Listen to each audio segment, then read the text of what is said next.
اعوذ باللہ من الشیطان الرجیم بسم اللہ الرحمن الرحیم۔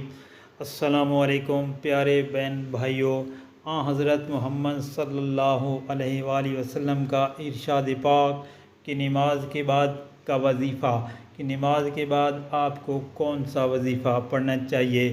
حضرت زید بن ارقم رضی اللہ تعالیٰ عنہ سے روایت ہے کہ نبی پاک صلی اللہ علیہ وآلہ وسلم نے ارشاد فرمایا کہ جو شخص ہر نماز کے بعد یہ کلمات 3 دفعہ پڑھے گا، اللہ تعالیٰ اس کو نماز کا پورا ثواب عطا فرمائیں گے۔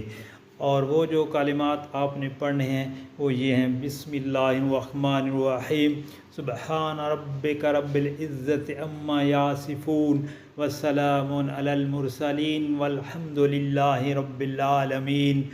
دوستو، یہ بہت ہی پیاری دعا ہے اور آپ سے گزارش ہے کہ نبی پاک صلی اللہ علیہ وآلہ وسلم کا یہ ارشاد پاک اپنے دوستوں، عزیز و اقارب اور گھر والوں کے ساتھ لازمی شیئر کریں تاکہ ہر کسی کا بھلا ہو اور اللہ تعالیٰ آپ پر رحم فرمائے اور آپ کو اجر عظیم عطا فرمائے۔